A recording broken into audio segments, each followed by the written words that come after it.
এরা হয় প্রাণী শোনা আমরা বলব যাতে করে যেভাবে ইরেগুলারিটি যেখানে মেনটেন করা হয়েছে সেটা খুব গুরুতর এবং নির্বাচন কমিশন এখানে যারা আধিকারিকরা আছে তারা যে কোনো কারণেই হোক, প্রেশারের কারণেই হোক, অন্য কারণেই হোক, এই যে আমরা কাজটা করলেন তার কর্মর নামটা এখানে দিয়ে চাপিয়ে to give an extra mileage to the candidate to explore and exploit the sentiments of the tribe. এটা মারাত্মক গুরুতর অপরাধ বলে আমরা মনে করি। আমরা ভেবেছিলাম এখানকার যারা দায়িত্বপ্রাপ্ত আধিকারিকরা আছেন এটা গুরুত্ব আরো বুঝে তদন্ত করবে, তারা তাদের এই ভুলটা শুধরাবে।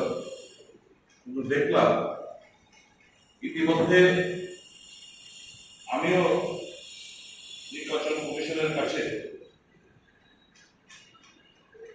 আমি একটা চিঠি দিয়েছি।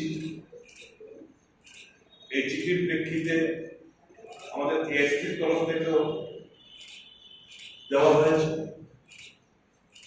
যাতে করে সঠিক তদন্ত এবং এপ্রোপ্রিয়েট। আমি তো সরাসরি লিখেছি তোমরা এই কাজটা করলে তোমরা ইলেকশনটা পেছাও, রং ইলেকশনটা পিছিয়ে দাও, ব্যালট পেপার নতুন ভাবে ছাপাও, এই কৃতি দেবী সিং নামে নির্বাচনটা হতে হবে, not the commission.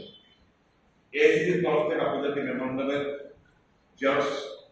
Xerox copy দিয়ে দেওয়া হবে। এটা সম্পূর্ণ একটা নির্বাচনটা যে একটা প্রশ্নাত্মক নির্বাচন এটাও প্রমাণ না।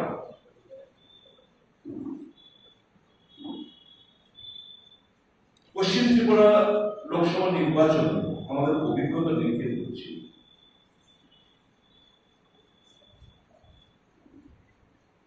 যে বুথের ভেতরে গিয়ে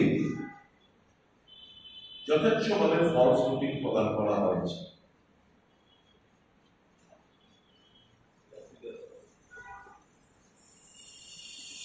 বিভিন্ন জায়গা থেকে লোক